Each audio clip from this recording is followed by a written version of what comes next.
My wife accused me of fraud in our own company, using documents she planted herself. She wanted total control, my name and my money.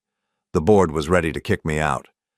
That's when I slid a tape with a video of her that made everyone's face turn ghost white. I'm glad to have you here. Follow my story until the end and comment the city you're watching from, so I can see how far my story has reached.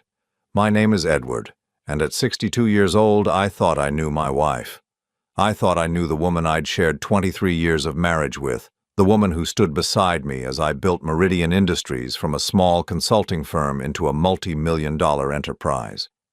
I was wrong about everything. It started on a Tuesday morning in October. I remember because the leaves outside our bedroom window had just begun turning that deep amber color Nicole always said reminded her of whiskey. She was already dressed when I woke up, standing at the mirror applying her lipstick with the precision of a surgeon. Something felt different about her that morning, though I couldn't place what it was. "Board meeting today," she said without turning around. "I know you're nervous about the quarterly numbers." I wasn't nervous, the numbers were solid. We'd had our best third quarter in 5 years, and I'd spent weeks preparing my presentation. But Nicole had this way of planting seeds of doubt, little comments that would stick in your mind like splinters. "I'm not nervous," I said, sitting up in bed. "The presentation is ready." She turned then, and for just a moment I caught something in her expression. It was fleeting, but it looked almost like satisfaction, the kind of look someone gets when they know something you don't. "Of course it is, darling. You always prepare so thoroughly." The way she said it made my stomach turn, though I couldn't explain why. I arrived at the office early, as I always did. Meridian Industries occupied 3 floors of a glass building downtown, and my corner office overlooked the river. I'd built this place with my own hands, made decisions that kept 37 families fed and housed. It was my life's work. Margaret, my assistant of 12 years, greeted me with coffee and her usual smile, but even she seemed different that morning. Her eyes wouldn't quite meet mine, and her hands shook slightly as she handed me my schedule. "The board meeting has been moved up to 9 o'clock, she said quietly. "Moved up? Why?" I don't know, Mr. Hartwell. The call came from Mrs. Hartwell's office." Nicole didn't have an office. She'd never worked at Meridian, never showed interest in the business beyond asking about profit margins at dinner parties. Why would the call come from her office? At 8:45, I walked into the boardroom to find all 7 board members already seated. Their faces were grave, the kind of expressions you see at funerals. Nicole sat at the far end of the table, her hands folded, her face a mask of concern and sorrow. "Edward," said Richard Pemberton, our chairman, "please take a seat." I'd known Richard for 15 years. We'd played golf together, attended each other's children's weddings. The man looking at me now was a stranger. "What's this about?" "We need to discuss some irregularities that have come to light in the company's financial records." My blood went cold. Irregularities? Nicole spoke for the first time. "Darling, I'm so sorry. I wish there was another way to handle this." Her voice was perfect. The right amount of pain, the right amount of reluctance, but I knew Nicole's tells. The way she touched her pearl necklace when she was lying. The slight tightness around her eyes when she was performing. She was performing now. Richard slid a manila folder across the table. "These documents were found in your office safe yesterday evening." I opened the folder with trembling hands. Inside were invoices, contracts, payment authorizations, all bearing my signature, all for services that had never been rendered, payments to companies I'd never heard of. The amounts were staggering. $200,000 here, $350,000 there, over $2 million in fraudulent transactions spanning the past 18 months. "I've never seen these before in my life," I said, my voice barely above a whisper. "Edward," Nicole said softly, "I found them when I was looking for the insurance documents you asked me to get from your safe. I didn't want to believe it either." The room spun. Nicole had access to my safe. I'd given her the combination years ago for emergencies. But she'd never used it, never even mentioned it. Why would she be looking there for insurance documents that were kept in our home filing cabinet? The signatures have been verified by a handwriting expert, Richard continued. They're authentic. I stared at the documents, at my own signature on papers I'd never signed. The handwriting was perfect, too perfect. Every loop and curve exactly as I would have written it, but something was off. The pressure was different, the angle slightly wrong. These signatures had been traced. "This is impossible," I said. "These companies, I've never heard of any of them." "We've already begun an investigation," said board member Patricia Chen. "The funds were transferred to accounts that were then immediately closed. The money has disappeared." "You think I stole from my own company?" The silence that followed was my answer. Nicole leaned forward, her eyes glistening with unshed tears. "Edward, if you're in some kind of trouble, if someone was pressuring you, we can work through this together, but you have to tell us the truth." Her performance was flawless. The concerned wife standing by her husband even in the face of overwhelming evidence. But I saw the micro-expression that flickered across her face for just a fraction of a second when she thought no one was looking. It was triumph. "I need time to review these documents," I said. "This is clearly some kind of mistake." "Of course," Richard said. "We'll reconvene tomorrow morning. Until then, you're suspended from all company operations." The words hit me like a physical blow. Suspended from my own company. The business I'd built, the employees who depended on me, the legacy I'd spent decades creating, all of it hanging by a thread because of documents I'd never seen before. As the board members filed out, Nicole approached me. She placed her hand on my shoulder, and I had to resist the urge to shrug it off. "I know this is difficult," she whispered, "but everything will work out. You'll see." I watched her leave, watched the way she walked with just a little too much confidence for someone whose husband had just been accused of embezzlement. And that's when I noticed it.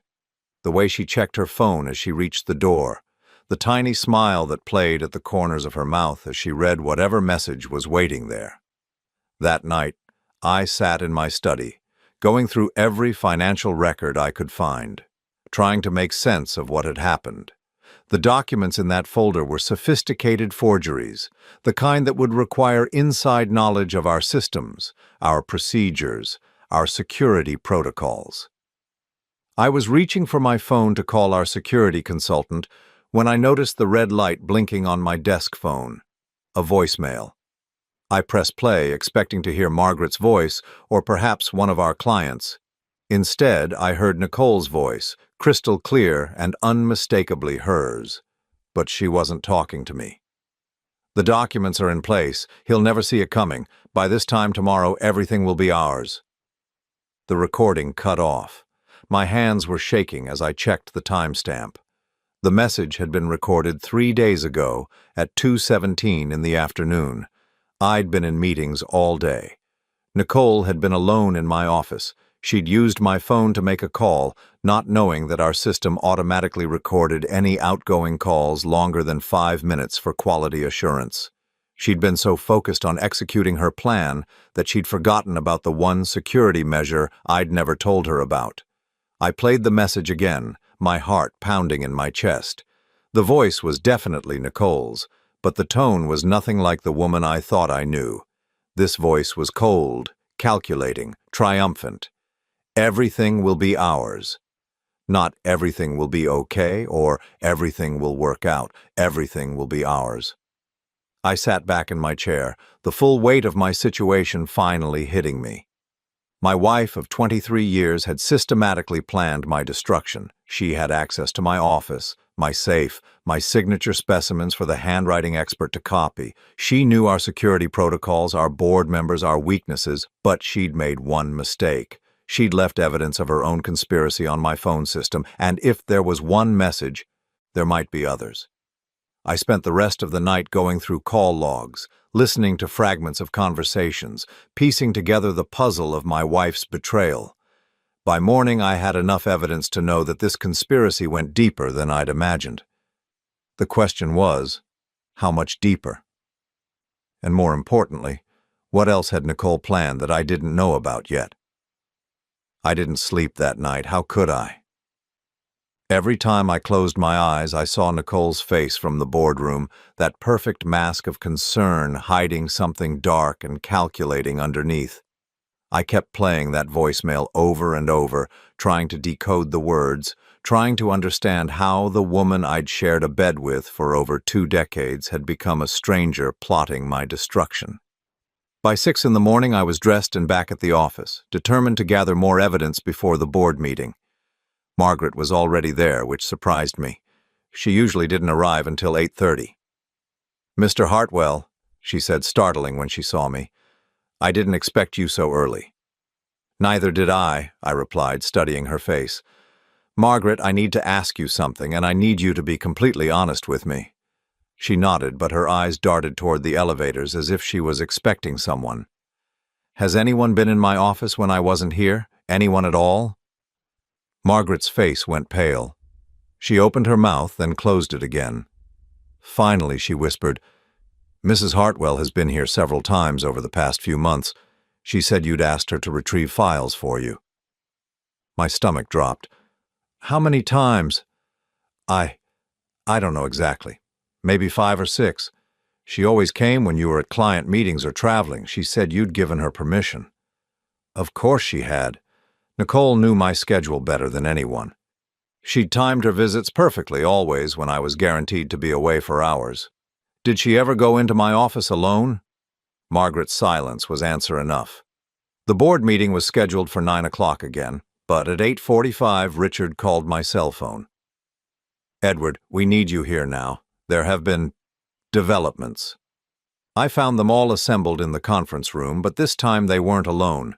2 men in dark suits sat at one end of the table, their badges clearly visible, federal investigators. Nicole was there too, but now she sat next to Richard instead of at the far end of the table. The symbolism wasn't lost on me. She'd positioned herself with the board against me. "Edward," Richard began, his voice heavy with disappointment, "after yesterday's revelations, we felt it necessary to conduct a more thorough investigation." One of the federal agents, a stern-faced man named Detective Morrison, opened a laptop. "Mr. Hartwell, we've been examining your company's financial records. What we've found is concerning." The screen filled with bank statements, wire transfers, and payment authorizations, all bearing my signature, all for amounts that made yesterday's discoveries look like petty cash. "These transactions total $4.7 million over the past 2 years. Morrison continued. "All authorized by you, all transferred to shell companies that were dissolved immediately after receiving payment." I stared at the screen, watching my entire life's work being painted as an elaborate theft. I never authorized any of these transactions. "Yet, here's your signature on every single document," the second agent said. "And these aren't photocopies, Mr. Hartwell. These are the original documents retrieved from your personal files." "That's impossible. I would never—" "Edward," Nicole interrupted softly, and every eye in the room turned to her. She looked devastated, like a woman watching her world crumble. "I found something else." She reached into her purse and pulled out a small leather notebook. My leather notebook, the one I kept in my home office for jotting down ideas and reminders.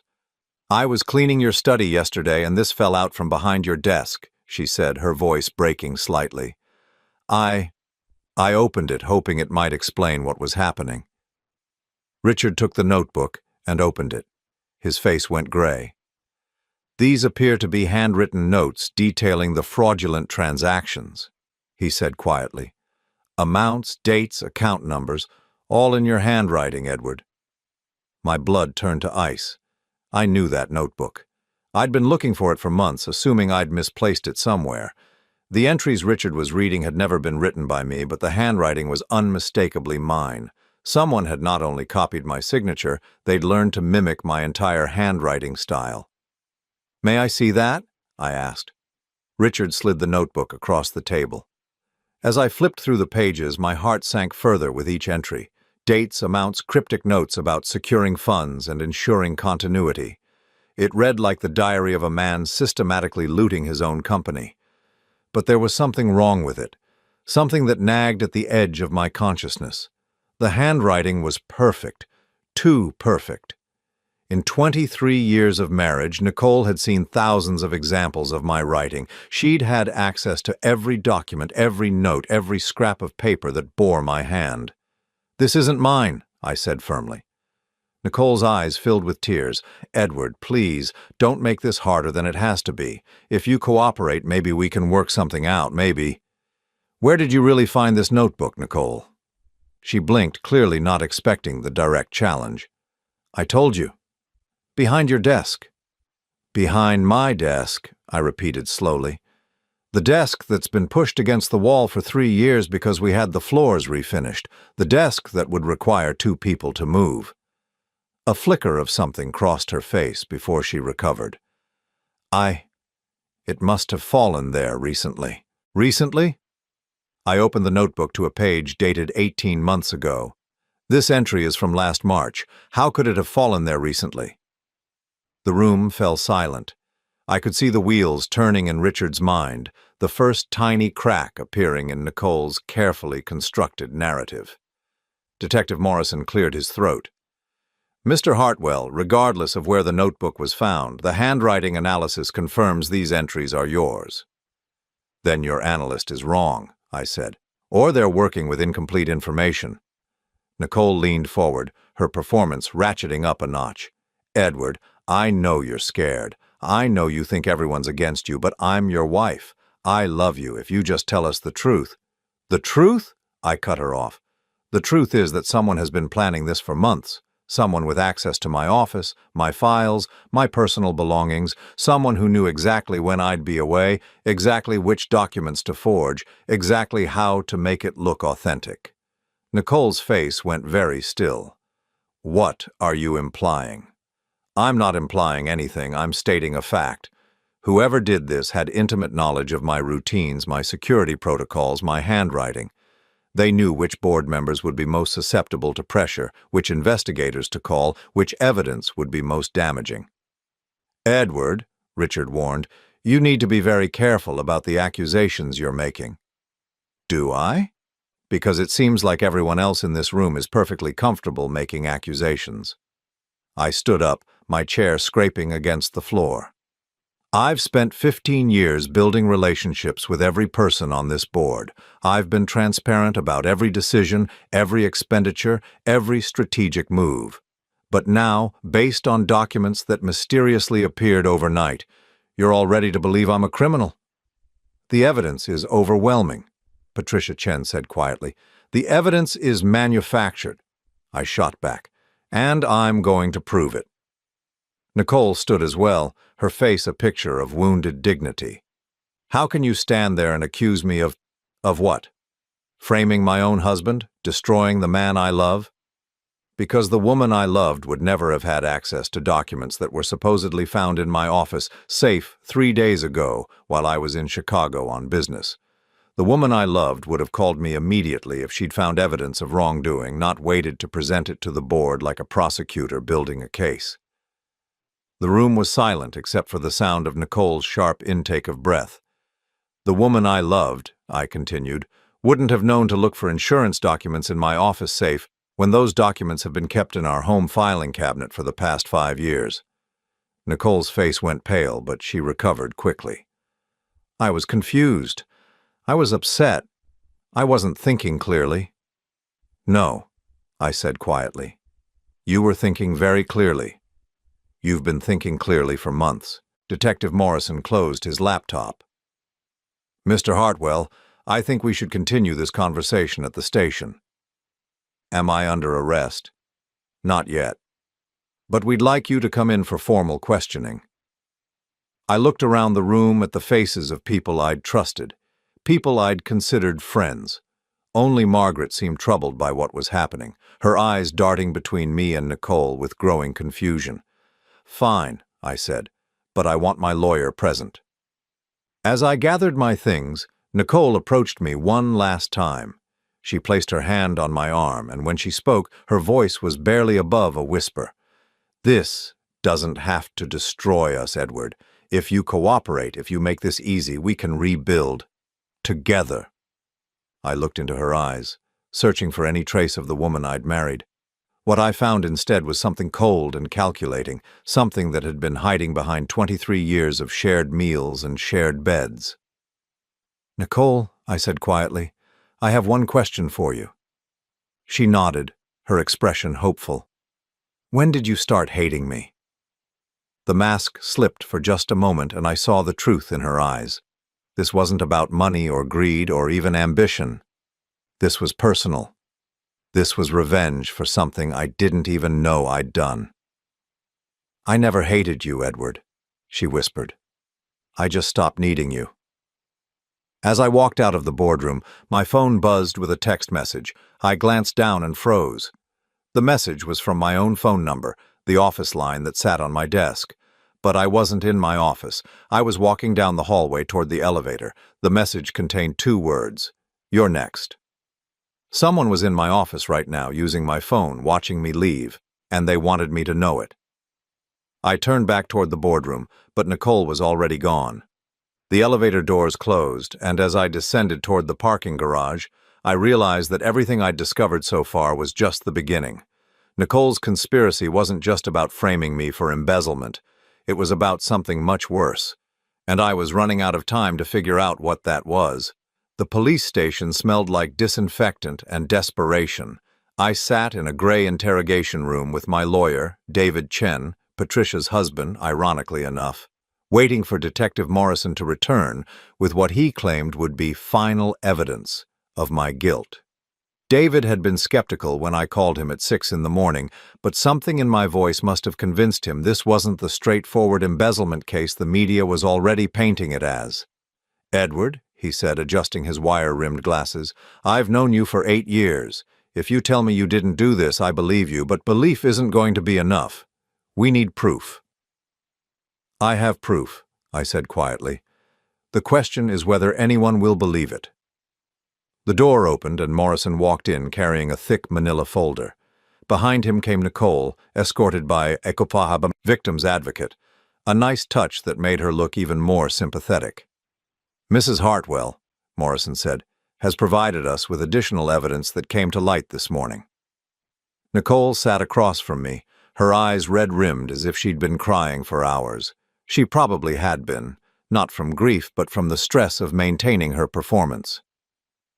"Edward," she said softly, "I hoped it wouldn't come to this. I really did."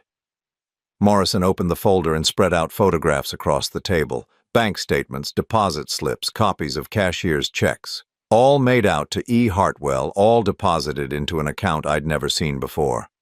"This account was opened 18 months ago," Morrison said. "It's registered to your name and social security number, Mr. Hartwell. The deposits match exactly with the missing funds from Meridian Industries." I stared at the statements, my mouth going dry. The account showed a balance of $4.7 million, built up through systematic deposits over nearly 2 years. According to these records, I'd been siphoning money from my own company and hiding it in a secret account. "I've never seen this account before in my life," I said. "The bank has your signature card on file," Morrison replied, "along with a copy of your driver's license and social security card used to open the account." Nicole leaned forward, her voice breaking. "Edward, I found the bank statements hidden in your golf bag this morning. I had to bring them in. I couldn't be an accessory to this." My golf bag. The one that sat in our garage, untouched for 3 months because of my back problems. The one Nicole had easy access to whenever she wanted to plant evidence. "May I see the signature card?" David asked. Morrison slid it across the table. There it was. My signature, perfect in every detail, authorizing the opening of an account I'd never heard of, but something was wrong with it. Something subtle that anyone else would miss, but after 62 years of signing my own name, I could spot immediately. "This signature is a forgery," I said. "Mr. Hartwell," Morrison sighed, "we've had it analyzed by 3 different experts. It's authentic." "No, it's not. Look at the way the E connects to the D in Edward. See that little loop? I haven't made that loop in my signature for over 5 years. I changed it after I injured my wrist in a skiing accident, but whoever forged this was working from older examples of my signature." David examined the document closely. He's right. I've seen Edward's signature dozens of times on legal documents. This loop hasn't been there for years. Morrison frowned, clearly not expecting this level of detail. Signatures can vary. Not like this, I interrupted. And there's something else. This signature is too consistent. Look at these bank statements. Dozens of transactions over 18 months and every single signature is identical. No one signs their name. Exactly the same way every single time. There should be natural variations in pressure, angle, size. These signatures were traced from a template. Nicole's face remained perfectly composed, but I caught the slight tightening around her eyes. She hadn't expected me to notice the signature discrepancy. "Edward," she said gently, "I know you're grasping for explanations, but—" "Actually," I cut her off, reaching into my briefcase, "I have something that might interest everyone." I pulled out a small digital recorder and placed it on the table. Morrison and David both leaned forward while Nicole's face went very still. 3 nights ago, I found this message on my office voicemail system, I said, pressing play. Nicole's voice filled the room, crystal clear and unmistakably hers. "The documents are in place. He'll never see it coming. By this time tomorrow, everything will be ours." The silence that followed was deafening. Nicole stared at the recorder like it was a venomous snake. That's taken out of context," she stammered. "I was talking about something else entirely."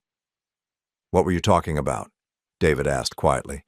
I was discussing surprise party plans with my sister for Edward's birthday next month." Morrison looked skeptical. "The message is time-stamped 3 days before the evidence against your husband came to light."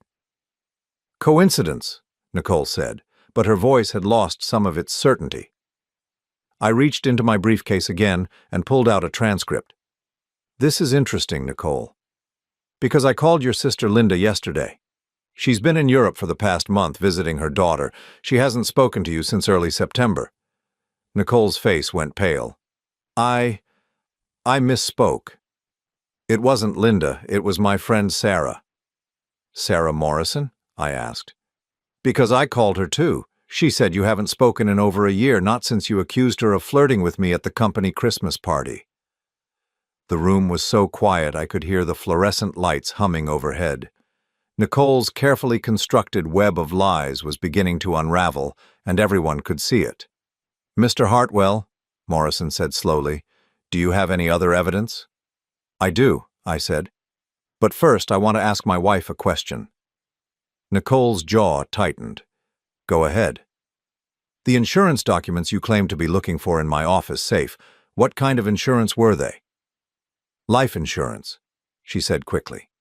"For what purpose?" I needed to update the beneficiary information." I nodded slowly. "Interesting. Because our life insurance policies are held by Mutual of Hartford, and all beneficiary changes have to be made at their offices, not with documents from my safe. The only documents in my safe related to insurance are the earthquake coverage for the building, which has nothing to do with beneficiaries." Nicole's mouth opened and closed like a fish out of water. "Furthermore," I continued, "I called Mutual of Hartford yesterday. According to their records, you tried to access my policy information 6 weeks ago, claiming you needed to file a death claim." The room erupted. Morrison sat back in his chair, David's eyes widened, and the victim's advocate looked confused. "That's not true," Nicole said, but her voice was shaking now. "I have the phone records," I said calmly. "The insurance company keeps detailed logs of all inquiries. You called on September 15th at 2:37 p.m. You told them I had died in a car accident and you needed to initiate a claim for $3.5 million. Morrison leaned forward. "Mrs. Hartwell, is this true?" I was confused. I had a nightmare that Edward had died, and I called to ask hypothetical questions about the policy. I was emotional, not thinking clearly." "You gave them my social security number and date of birth," I said. "You provided details about a fictional car accident, including the supposed date, time, and location. That's not a confused phone call, Nicole. That's attempted insurance fraud." The advocate whispered something to Morrison, who nodded grimly.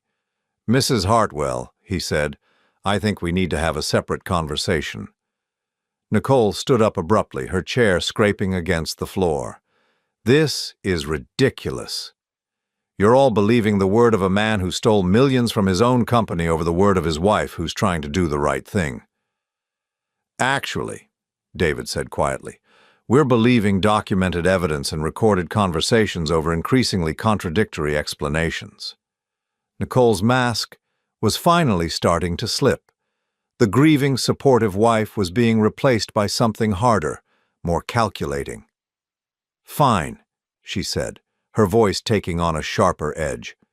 "You want to know the truth? Yes, I called the insurance company. Yes, I've been in Edward's office, but not for the reasons you think." Morrison raised an eyebrow. "Then why?" Nicole looked directly at me, and for the first time since this nightmare began, I saw the real woman underneath the performance. "Because I know what my husband is really capable of," she said coldly, "and I was trying to protect myself before he destroyed me too." The temperature in the room seemed to drop 10 degrees. This wasn't grief or confusion anymore. This was something much more dangerous. "What do you mean by that?" David asked. Nicole smiled, but there was no warmth in it.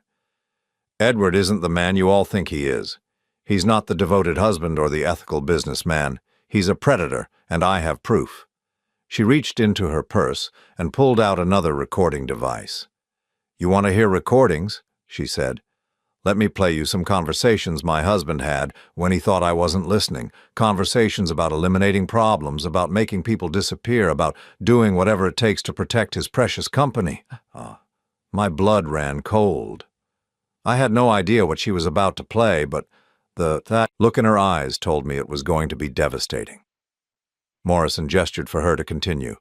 Nicole pressed play, and my own voice filled the room. "We need to eliminate the problem permanently. I don't care what it costs or what we have to do. Some people just need to disappear." The words hit me like a physical blow. I remembered that conversation. It was about a persistent industrial spy who'd been trying to steal our client list. We'd been discussing hiring better cybersecurity, maybe involving the FBI, but taken out of context, played without the full conversation, it sounded like I was planning murder. "That's not what that conversation was about," I said desperately. "Isn't it?" Nicole asked. "Tell me, Edward, what were you really discussing when you said some people need to disappear?" I opened my mouth to explain, but she pressed play again, another snippet of my voice. "If they keep pushing, we'll have to take more drastic measures. I won't let anyone threaten what I've built." Again, I remembered the context. We'd been discussing a hostile takeover attempt, but without context, it sounded sinister. Nicole had been recording me for months, collecting fragments of conversations, building a library of out-of-context statements that could be weaponized against me. "My husband," she said to the room, "is a dangerous man, and I've been living in fear of him for years." But as she spoke, I noticed something. Something that gave me hope for the first time in days. Nicole had made her own mistake. In her eagerness to destroy me, she'd revealed something she shouldn't have. The recording device she was using was the same model as mine. The same model I'd bought 2 of last Christmas. One for me, one for her, so we could record our thoughts and ideas when we were apart. But Nicole had claimed she'd lost hers months ago. She'd even asked me to buy her a replacement, which I'd done. So where had this recording device come from? And more importantly, if she'd been afraid of me for years, why had she been systematically planning my destruction instead of simply leaving? The pieces of her story weren't adding up, and I was beginning to see the full scope of what she'd been planning. This wasn't just about money or even revenge. This was about something much bigger, something that would shock everyone in this room when they finally understood the truth. But I had to be careful. Nicole was desperate now, and desperate people make dangerous choices. I just had to make sure her next choice didn't destroy us both. The interrogation room felt smaller now, the walls closing in as Nicole's accusations hung in the air like poison gas. She sat back in her chair with the satisfied expression of someone who'd just played their trump card, waiting for the room to turn against me completely. But I'd spent 40 years in business, learning to read people, to spot weaknesses, to find leverage when everyone thought I had none. And Nicole had just given me exactly what I needed. "That's a very interesting recording device, Nicole," I said calmly. Her satisfied expression flickered slightly. "What do you mean?" "I mean I recognize it. It's the same model as mine, the Olympus VN720LE, limited edition. They only made 2,000 of them worldwide, and I bought 2 of them last Christmas, one for me, one for you." Detective Morrison leaned forward. "What's your point, Mr. Hartwell?" "My point is that Nicole told me she lost her recorder in March. She was very upset about it, said it had fallen out of her purse at the grocery store. She even asked me to buy her a replacement, which I did. A standard VN720, not the limited edition." I reached into my briefcase and pulled out a small receipt. "Here's the credit card statement from when I bought her the replacement in April. Best Buy, $99.99. Nicole's face had gone very still, but she recovered quickly. "I found the old one later. It was in my car." "Under the seat," I said. "Yes, that's what you told me. But here's the thing about the VN720LE. It has a unique serial number that's registered to the purchaser for warranty purposes." I pulled out my phone and opened an email. "This morning, I contacted Olympus customer service.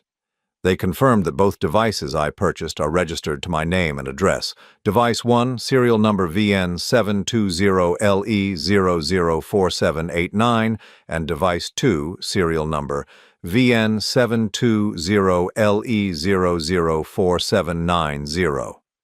Morrison was taking notes now. "And device 2, the one Nicole is using right now, was reported stolen to the manufacturer in June." The room went dead silent. "Stolen?" the victim's advocate asked. "By Nicole herself," I continued. "She called Olympus claiming it had been stolen from her car and requested that it be deactivated for warranty purposes. She provided the serial number, her name as the user, and filed a police report number." I handed Morrison a printed email. "Here's the manufacturer's response to my inquiry this morning. The device currently in my wife's possession was officially reported stolen by her 3 months ago." Nicole's jaw tightened. "I found it later and forgot to call them back." "You forgot to call them back, but you remembered to use it to record secret conversations with your husband?" David was staring at Nicole with growing suspicion. "Mrs. Hartwell, why would you report a device stolen if you intended to keep using it?" Nicole's composure was cracking now. "I was confused. I make mistakes when I'm stressed." "Or," I said quietly, "you reported it stolen because you wanted to create a paper trail that would make it seem like someone else was using it. Someone who might have broken into our home, stolen the device, and used it to record me without my knowledge." Morrison set down his pen. "Are you suggesting your wife planned to frame someone else for these recordings?"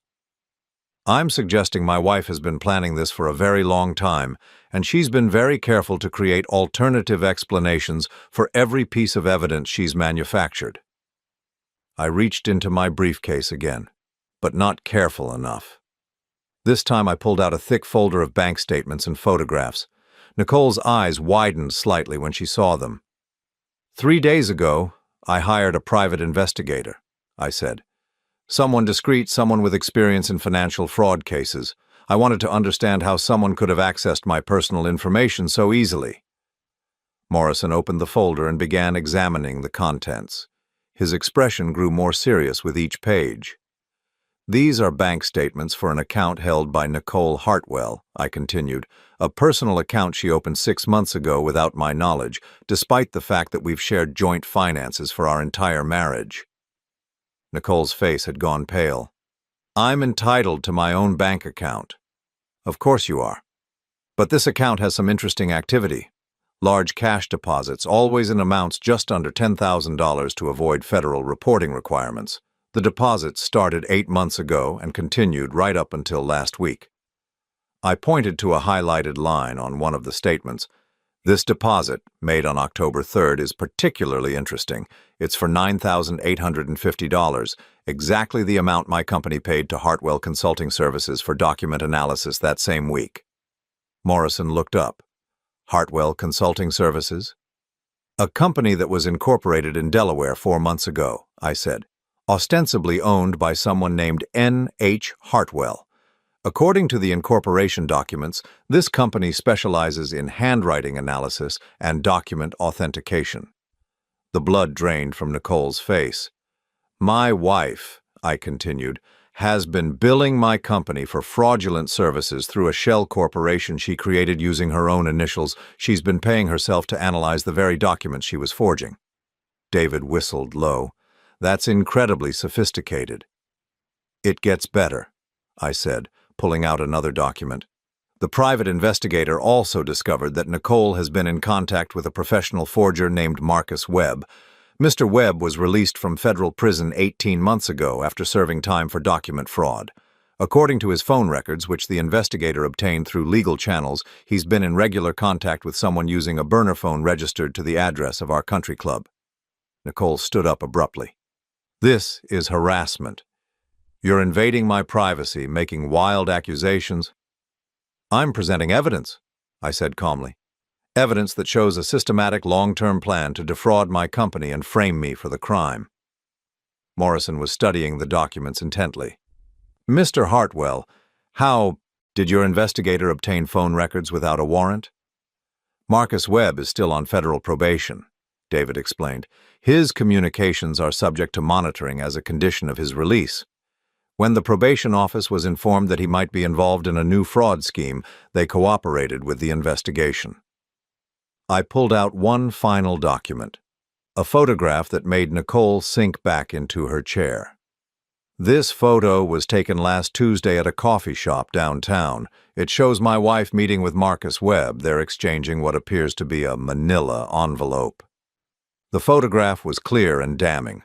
Nicole sat across from a thin man with graying hair, sliding an envelope across the table. The timestamp showed it was taken 2 days before the board meeting where I was first accused. This was a business meeting, Nicole said weakly. He was helping me with a surprise for Edward. What kind of surprise requires the services of a convicted document forger? Morrison asked. Nicole's mouth opened and closed, but no words came out. I leaned forward, my voice steady and controlled. Detective Morrison, I believe my wife has been planning to fake my death. The room erupted. Morrison's pen clattered to the table. David sucked in a sharp breath, and even the victim's advocate looked shocked. That's insane, Nicole whispered.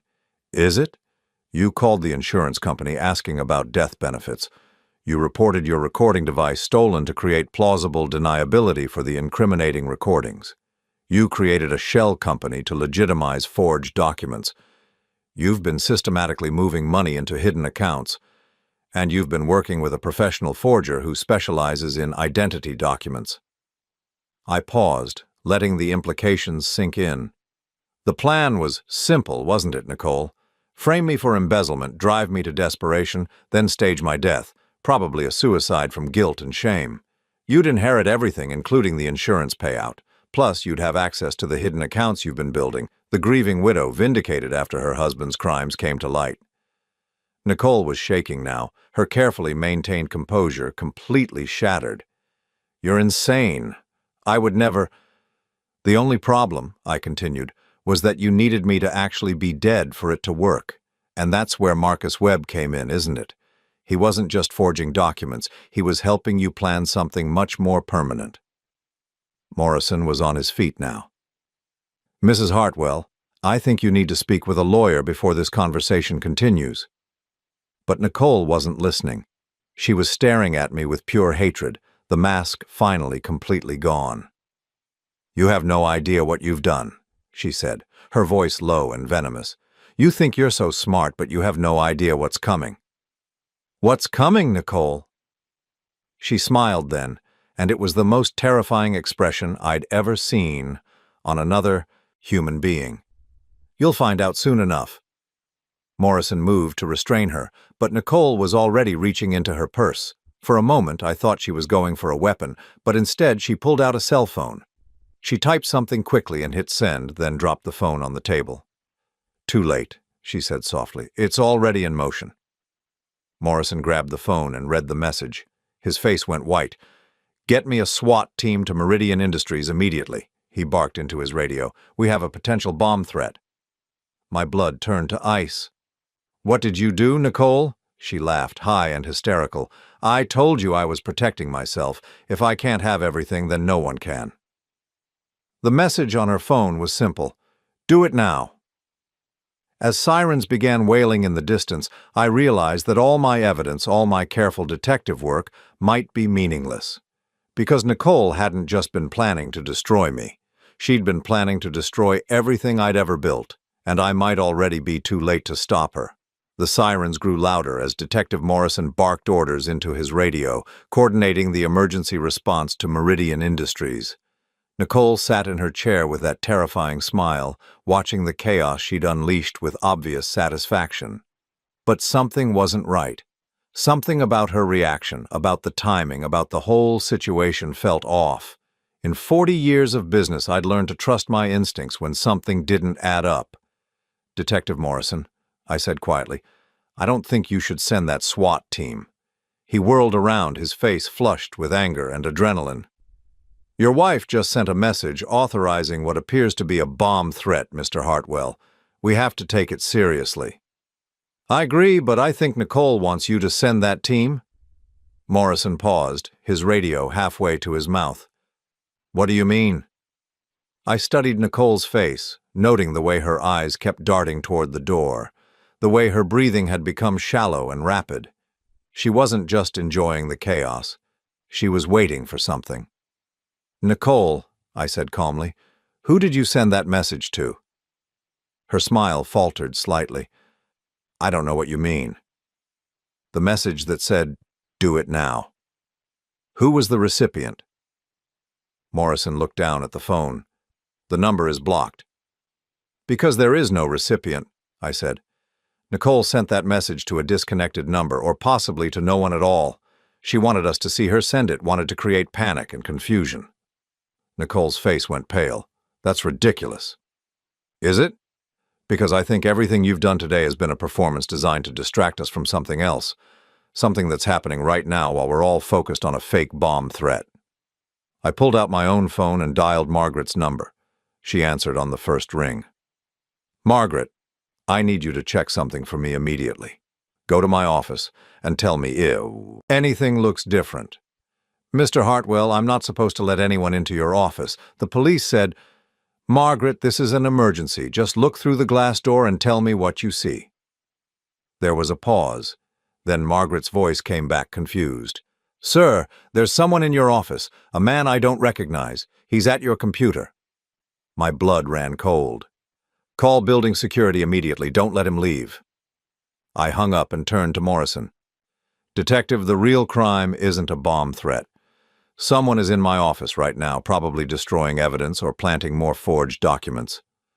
Morrison was already radioing for units to be diverted to the building when David's phone rang. He answered it, his face growing increasingly grim as he listened.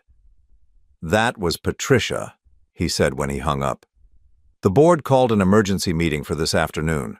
They're voting to remove you as CEO and transfer all authority to Nicole as your designated proxy. Nicole's smile returned, wider than before.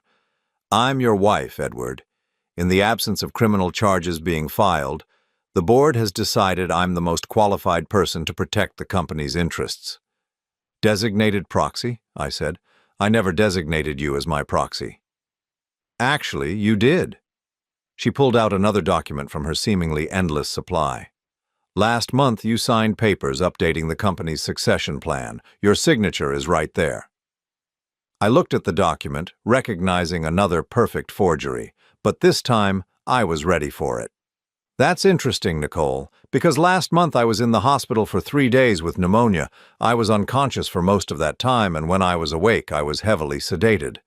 The medical records will show that I was in no condition to sign anything. Her confidence flickered again. Furthermore, I continued, I never updated any succession plan because our existing bylaws already specify that in the event of my incapacitation, authority transfers to Richard Pemberton as chairman, not to any family member. Morrison was taking notes furiously.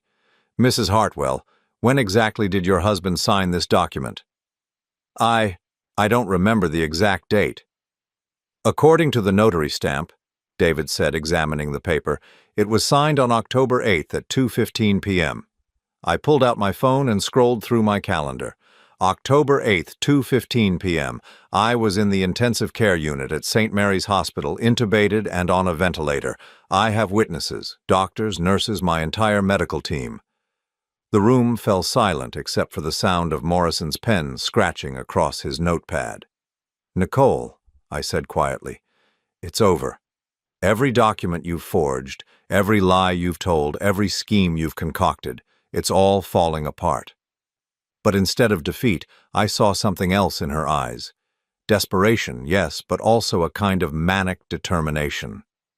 "You think you're so clever," she whispered, "but you still don't understand what this is really about." "Then explain it to me." She laughed, but there was no humor in it. "This was never about money, Edward. This was never about the company or the insurance or any of it." "What was it about?" Nicole stood up slowly, her hands shaking with rage. "It was about watching you lose everything the way I lost everything 23 years ago." The room went quiet. Even Morrison stopped writing. "What did you lose 23 years ago?" David asked, gently. Nicole's eyes filled with tears, but they weren't tears of sadness.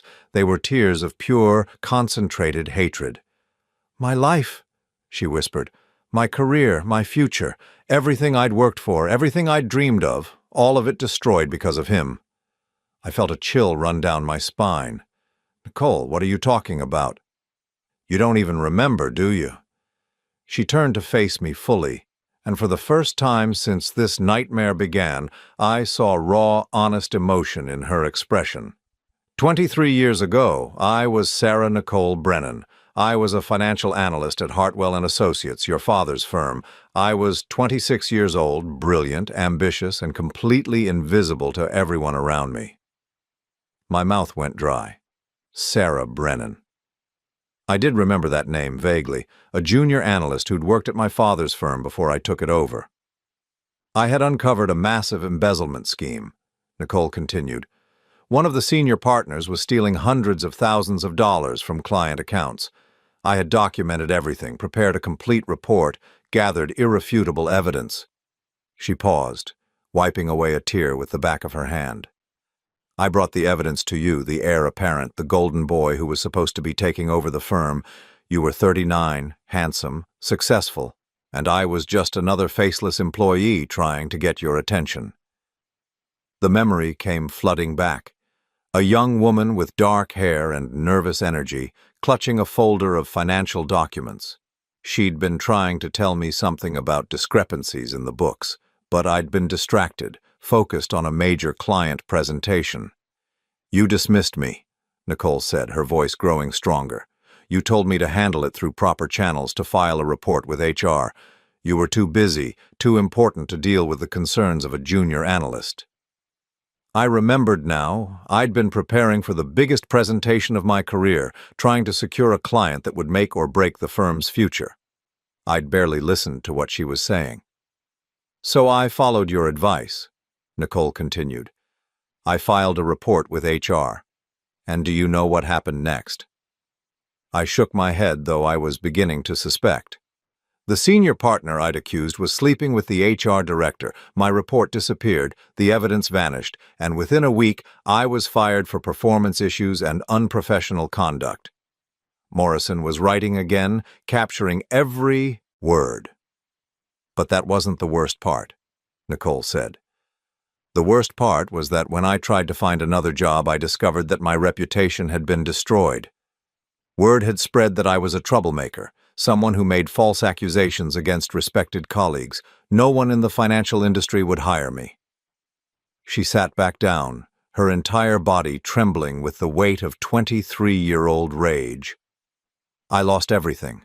My career, my apartment, my savings, all because the great Edward Hartwell couldn't be bothered to listen to a lowly analyst for 5 minutes."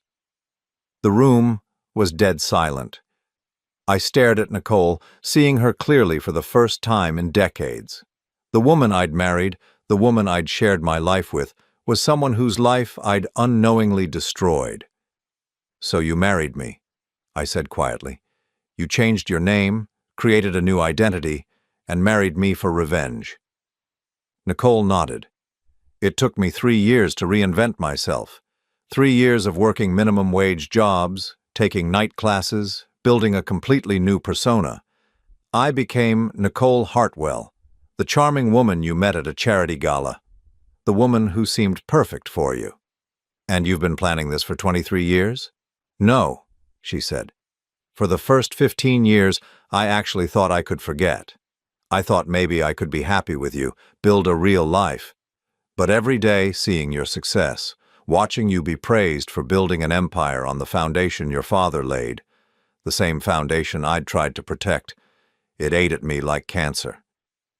She looked around the room, her eyes wild. 8 years ago, I decided I couldn't live with it anymore. That's when the planning began.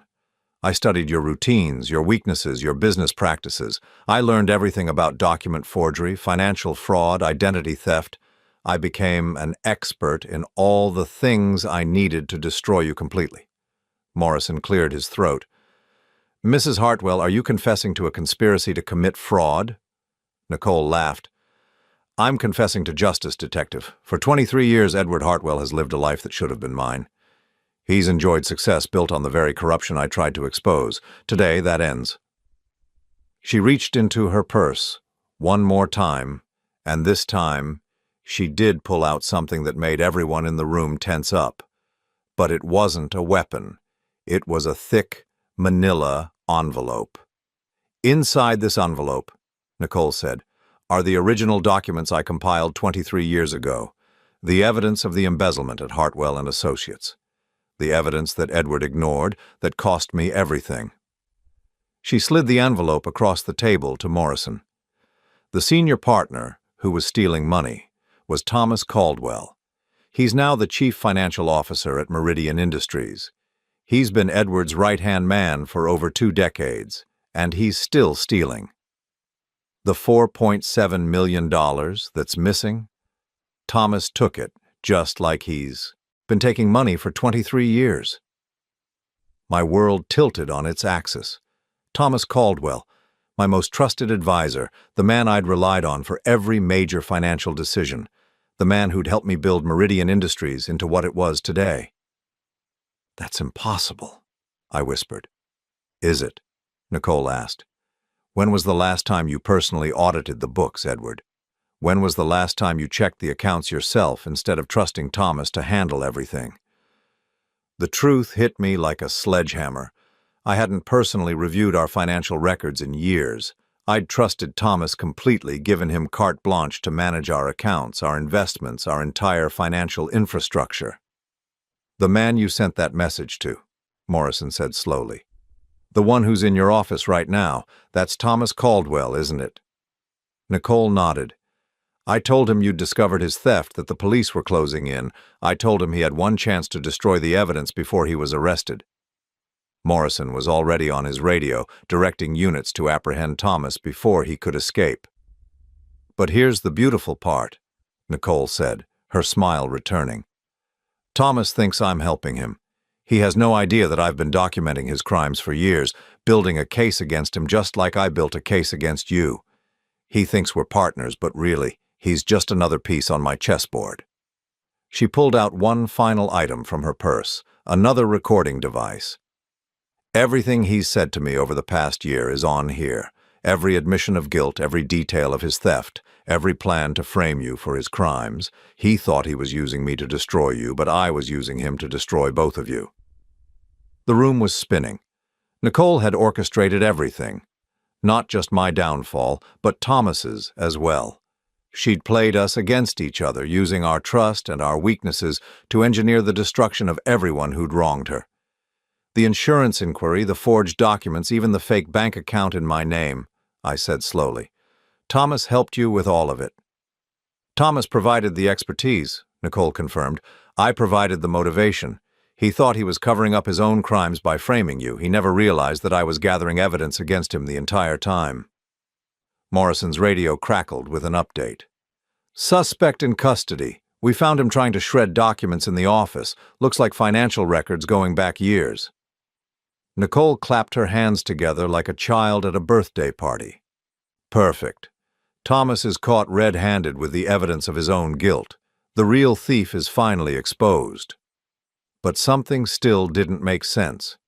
If Nicole's plan was to expose Thomas as the real criminal, why had she tried so hard to frame me? Nicole, I said quietly, if you wanted justice for what happened 23 years ago, why didn't you just expose Thomas from the beginning? Why drag me through all this? Her smile faded, replaced by something cold and terrible. Because justice isn't just about punishing the guilty, Edward. It's about making the innocent suffer, too. You may not have stolen money, but you're guilty of something far worse. What? Indifference, she whispered. 23 years ago, you had the power to save my life, and you chose not to. You were too busy, too important, too focused on your own success to spare 5 minutes for someone who needed your help. She stood up, gathering her purse and her recording devices. Thomas will go to prison for theft, but you? You get to live with knowing that your entire life's work was built on a foundation of corruption you were too arrogant to see. You get to live with knowing that if you'd just listened to me 23 years ago, none of this would have happened. Morrison moved to stop her, but Nicole wasn't trying to escape. She was just standing there, looking at me with eyes full of satisfaction and sadness. The charges against you will be dropped, she said. The evidence will show that Thomas was the real thief. You'll get your company back, your reputation restored. But you'll never get back the most important thing. What's that? Your peace of mind, because now you know the truth. You know that every success you've enjoyed, every dollar you've made, every accolade you've received, all of it was possible, because a corrupt man you trusted was stealing to make it happen. She paused at the door, looking back one last time. Sleep well, Edward, if you can. As the door closed behind her, I realized that Nicole had won after all. Not through fraud or theft or any of the crimes she'd committed. She'd won by forcing me to see the truth about myself, about my life, about the choices I'd made and the consequences I'd ignored. And that was a victory I could never take away from her. 6 months later, I stood in my rebuilt office at Meridian Industries, watching the morning sun paint the river gold through floor-to-ceiling windows I'd had installed during the renovation. The space looked nothing like it had before. Gone were the heavy mahogany furnishings and intimidating corporate artwork that had defined my old office. In their place, I'd chosen simple, clean lines and natural light. A fresh start deserved a fresh environment. The legal proceedings had concluded 2 weeks ago. Thomas Caldwell received 15 years in federal prison for embezzlement, wire fraud, and conspiracy. The prosecution had used Nicole's recordings as key evidence, along with the financial documents she'd preserved for over 2 decades. The irony wasn't lost on me that my wife's 23-year quest for revenge had finally delivered the justice she'd originally sought. Nicole herself had received a suspended sentence and probation in exchange for her cooperation with the investigation. The judge had been surprisingly sympathetic to her story, viewing her actions as an elaborate, whistleblowing operation rather than a simple fraud scheme. She'd moved back to her maiden name and relocated to Portland, where she'd started working as a financial crimes consultant for a nonprofit organization that helped white-collar crime victims. We'd spoken only once since the trial ended. She'd called to inform me that she was filing for divorce and to apologize, not for destroying my life, but for the years of deception that had preceded it. "I'm not sorry for exposing the truth," she'd said, "but I am sorry for lying to you about who I was. You deserve to know that you were married to Sarah Brennan." I'd accepted the apology, though forgiveness was still a work in progress. The company had recovered remarkably well. Once the real source of our financial irregularities had been exposed, investor confidence returned quickly. We'd implemented new oversight procedures, hired an independent auditing firm, and established a whistleblower protection program that guaranteed any employee could report concerns directly to me without fear of retaliation. It was that last change that had given me the most satisfaction. Margaret knocked on my office door, interrupting my morning contemplation. She'd stayed with the company through everything, becoming my most trusted advisor in the process. "Edward," she said, "there's someone here to see you. She doesn't have an appointment, but she says it's important." I turned from the window, curious. "Who is it?" "Jessica Chen. She says she's Patricia's daughter." I remembered Jessica vaguely, a recent college graduate with a degree in finance, fresh-faced and eager. Patricia had mentioned that her daughter was looking for work in the financial sector. "Send her in." Jessica entered nervously, clutching a manila folder against her chest. She was young, maybe 24, with the same intelligent eyes as her mother, but without Patricia's confidence. She reminded me of someone, though I couldn't place who. "Mr. Hartwell," she said, "thank you for seeing me without an appointment." "Of course, please sit down. What can I do for you?" She perched on the edge of the chair across from my desk, still clutching her folder. "I work at Pemberton Financial as a junior analyst. I've been there for 6 months." I nodded. Richard Pemberton's firm was one of our competitors, though we maintained cordial professional relationships. "Mr. Hartwell, I've discovered something I think you need to know about." A chill ran down my spine. "What kind of something?" Jessica opened her folder and pulled out a stack of financial documents.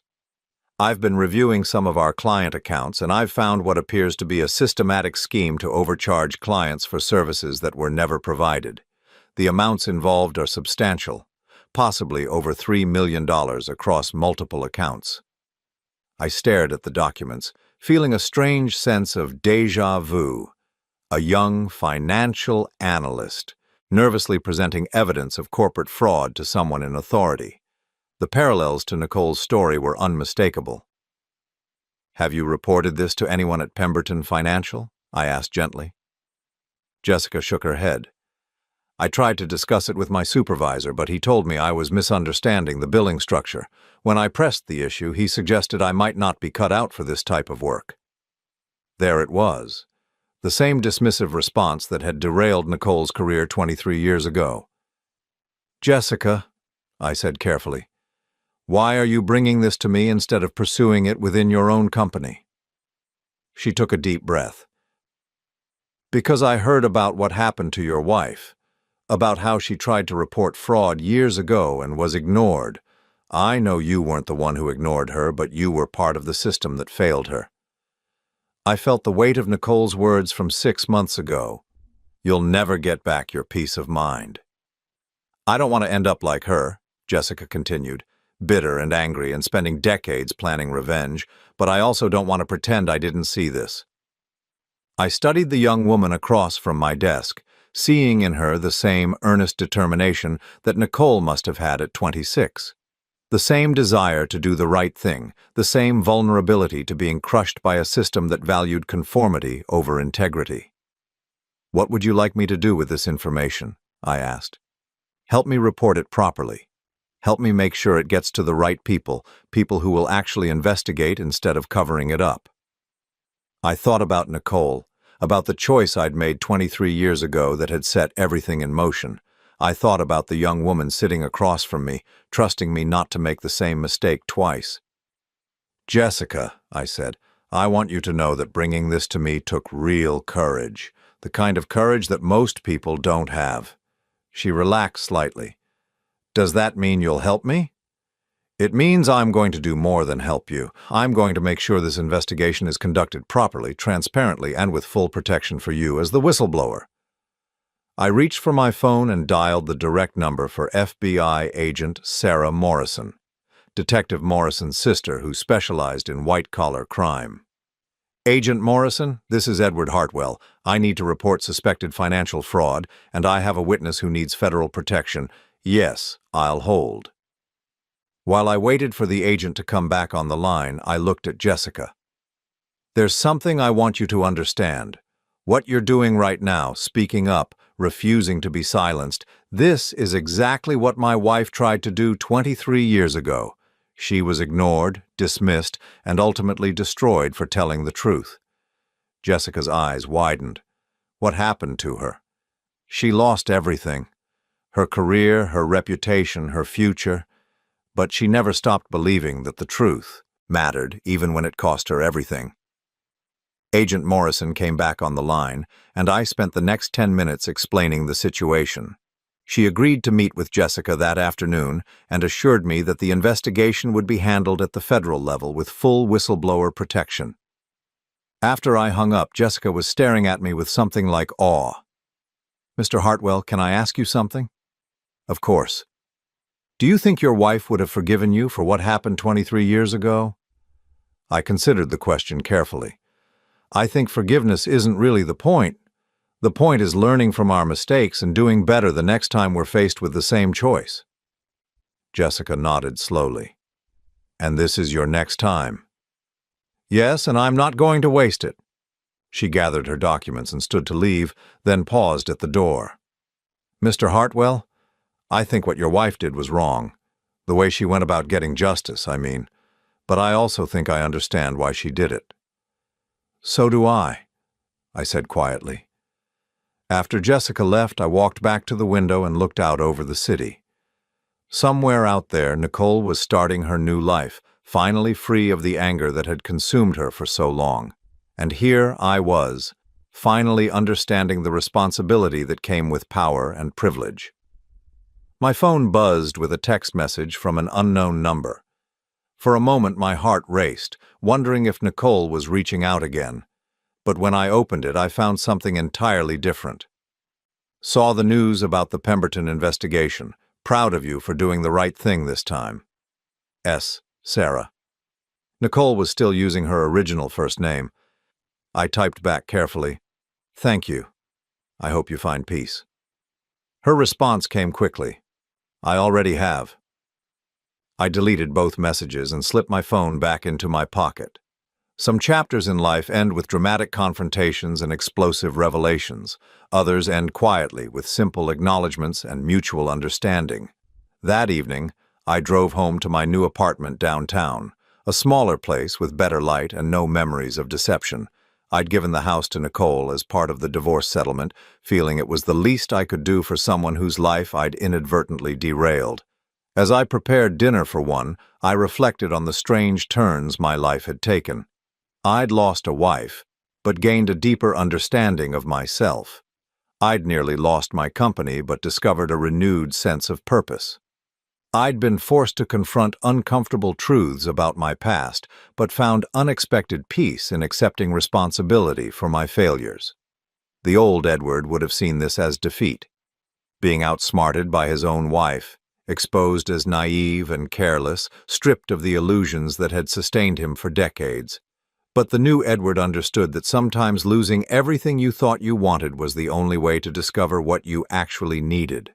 I needed to be the kind of person who listened when others spoke truth to power. I needed to be the kind of leader who protected the vulnerable instead of ignoring them. I needed to be the kind of man who acknowledged his mistakes instead of hiding from them. Nicole had taken 23 years to teach me these lessons, using methods that were both brilliant and terrible. But in the end, she'd given me something more valuable than the company, the money, or the reputation she'd tried to destroy. She'd given me the chance to become someone worthy of the power I wielded. And for that gift, delivered through chaos and wrapped in destruction, I would always be grateful. As I sat down to eat my simple dinner in my quiet apartment, I realized that for the first time in years, I felt truly free. Free from the weight of unexamined success, free from the burden of willful blindness, free from the fear of confronting uncomfortable truths. Nicole had won her war against me, but in losing, I'd discovered something she'd never intended to give me: redemption. And perhaps that was justice of a different kind, the kind that transforms rather than destroys, that builds rather than tears down, that creates possibilities instead of ending them. The kind of justice that would have been impossible if I hadn't first lost everything I thought I needed. Outside my window, The city lights twinkled like stars, each one representing another life, another story, another chance to choose compassion over indifference. Tomorrow, I would go back to work and continue building something better than what I'd lost. Tonight, I would simply be grateful for the opportunity to try.